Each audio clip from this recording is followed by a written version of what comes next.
Hi everyone, it's Henry here, and in today's video we're going to take a look at the Iron Hands Legion from the Horus Heresy.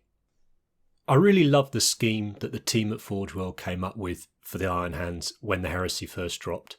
So I'm going to stay quite true to that, just using a few more paints that have become available since and making the process as streamlined as possible, so we can get those vast armies of infantry painted up, looking awesome and ready to play some games.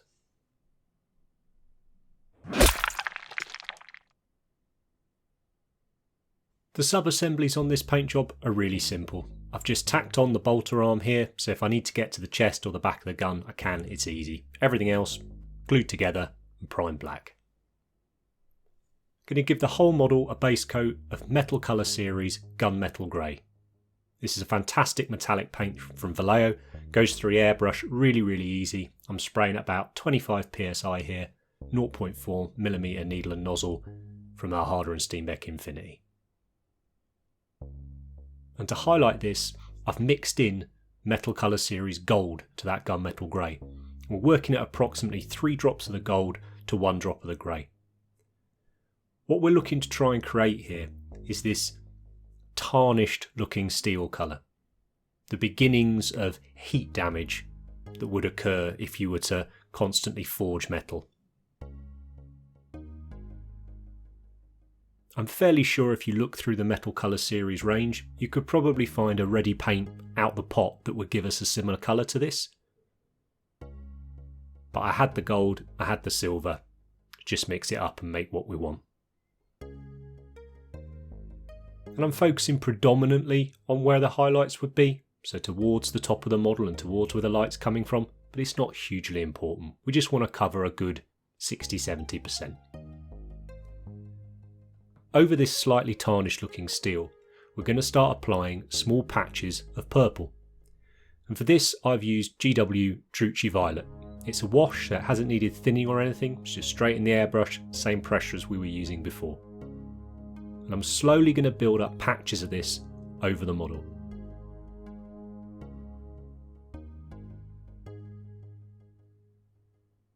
I'll work my way around the model, doing small uneven patches all over. We're ignoring any shapes that there are. This isn't camouflage or anything like that. We're just wanting to apply random patches. And then when I get back round to the front again, I'll reinforce some of those, so make them more purple. But again, the aim here is to suggest this discoloured metal idea. It's a really fantastic idea the team at Forge World had, that rather than them just being black, they wanted to make them look like forged metal.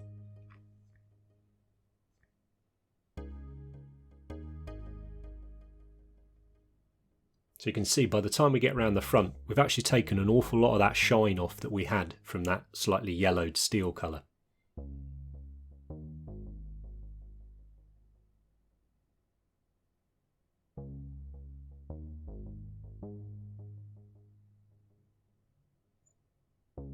So as I say, just reinforcing. Be careful when you're using a wash in your airbrush, it's very thin, so if you're too close to the model and you spray it on too much in one go, it will spiderweb everywhere.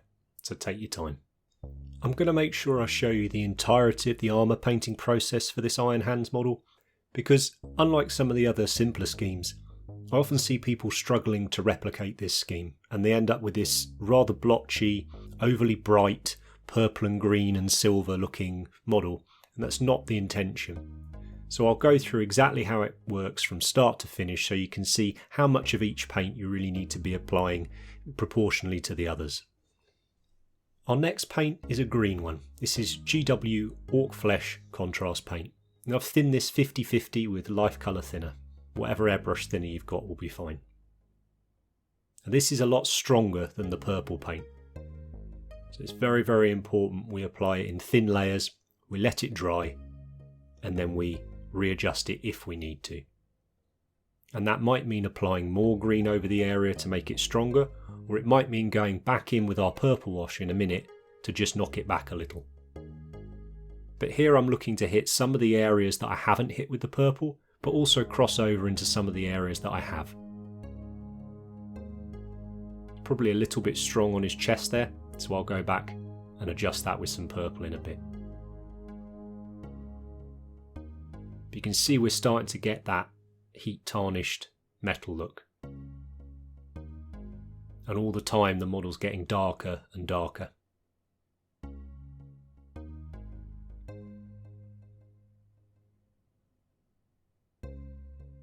Back to the purple. Just a little bit of adjustment. I suspect if you were to paint an army of this, you'd get in the groove and you probably wouldn't need to do this stage very often. I'd only painted one practice model before this. I've painted a few over the years, but this was the first one in a while. But I think after 3 or 4, you get your eye in and really know that the ratios of the colours to each other. Now we're going to move on to Tamiya Smoke. This is a clear paint, sort of a clear grey, a clear black. It's important we use Tamiya X20A thinner with this, as this paint's got an alcohol base, not a water base. I'm thinning it about 2 drops, 3 drops of thinner to paint, something like that. I'm going to give the model a couple of coats. Now I'm going to pop the hairdryer on it. As it dries, it's going to go darker, so we can take a look. Do we want to go darker again? Yes, I think a little bit. So we apply some more coats. Really important we let it dry before making that final decision.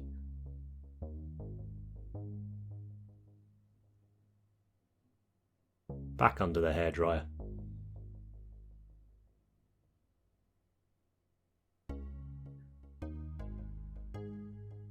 Looking lovely. That's exactly the effect that we're looking for this armour colour. You see how little of that original slightly yellowed steel colour there is.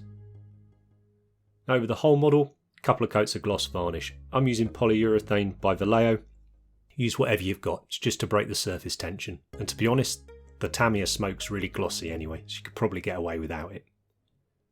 Now I'm going to make up a colour to pin wash the model with. You use a dark brown and a black, so in this case raw umber and lamp black.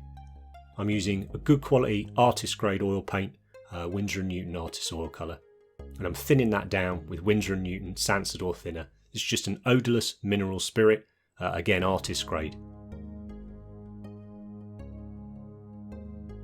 So mix this up, and then just like we do in many other videos, we're going to pin wash this in to create a little bit of definition to the armour panels. And we've done a whole video dedicated to recess washing using oils or enamels or acrylics. I applied that, add the transfers, left it to dry overnight.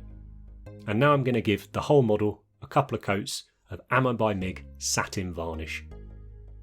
The satin really helps bring together all the layers we've done so far.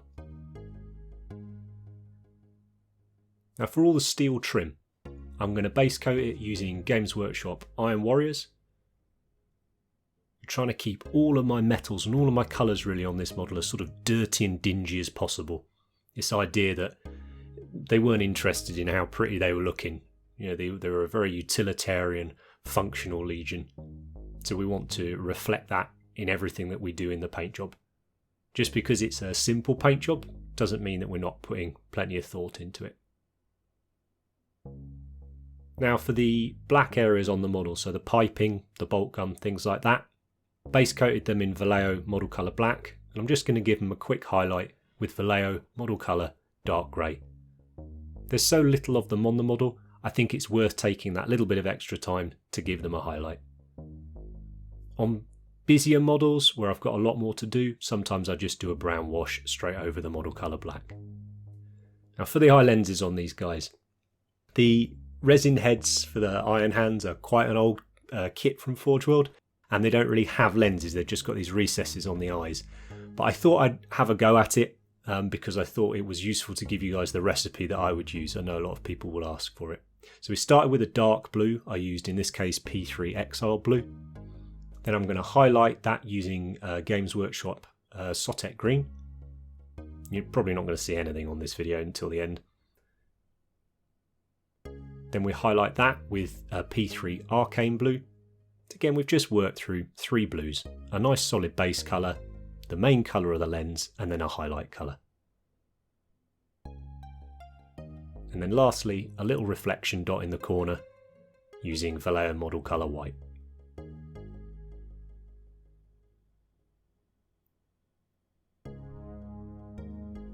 If you think this was hard to see, it was even harder to film.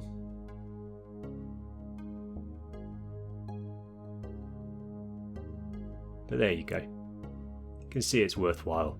And that little splash of colour just helps reinforce the sort of dinginess of all the rest of the model.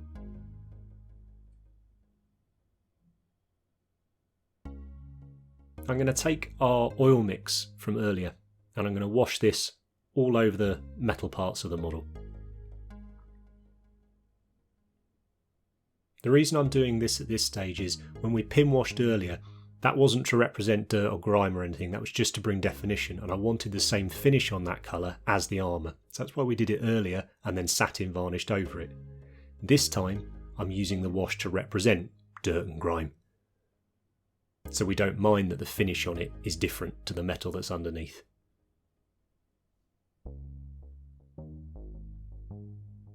Weathering's nice and simple on these guys. The majority of it can be done with metal colours, but on the few bits where we've got a little bit of white, like on the decals here, I'm just going to stipple on a little bit of brown, in this case Rhinox Hide,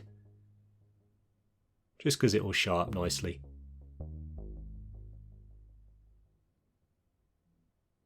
Now I'm going to go around and more or less edge highlight all of the silver. I'm using GW Leadbelcher here. It's not a perfect heavy metal style edge highlight, so every single edge hit, but all the rivets, the main protruding edges will get. And then to weather the rest of the armour, we'll take the Leadbelcher, pop it on a sponge, touch off any of the excess, and then just gently work your way around the model. All those areas that you think would take the most damage, so particularly lower down on the model, but then also the pauldrons, and probably more of the front than the back.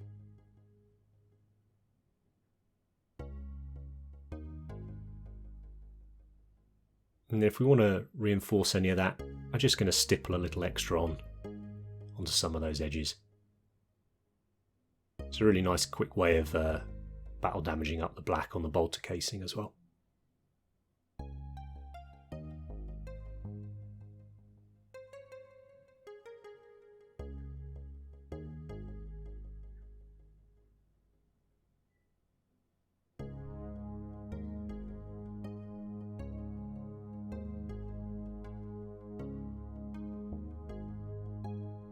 Okay, we're nearly there with this guy now.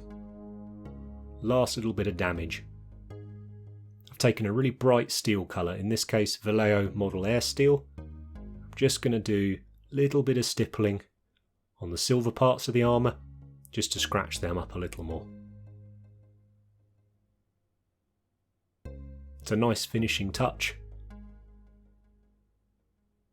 And then I'm taking another brown oil, in this case burnt umber, and I'm going to apply a wash of that, certainly around the lower parts of the model, maybe the odd bit of the metal. This just brings another tone into the model, helps create a bit more interest and a little bit more dirt and grime.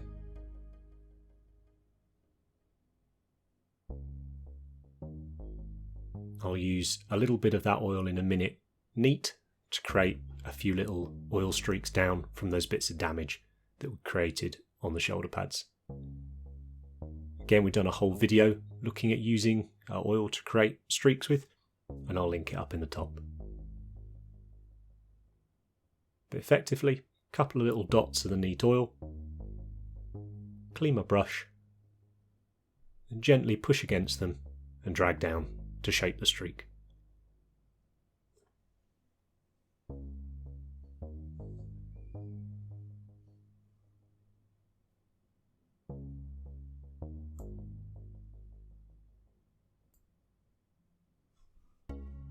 And there he is done with his base.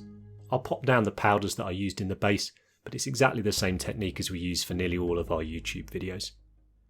I'm so happy with how this guy came out. It's been one of my favourite schemes for a long time, and I've tweaked it over the years when people have asked, and this for me is the definitive way I will do it from now on, and I'm really tempted to maybe just a little Shattered Legions force or something like that. Not sure. But thank you very much for watching. If you've enjoyed the video, please hit the like button. If you've got any questions about the paint job, pop them down in the comment below and I'll do my best to get back to you. And remember to hit subscribe and that little notifications bell. And I'll see you next time.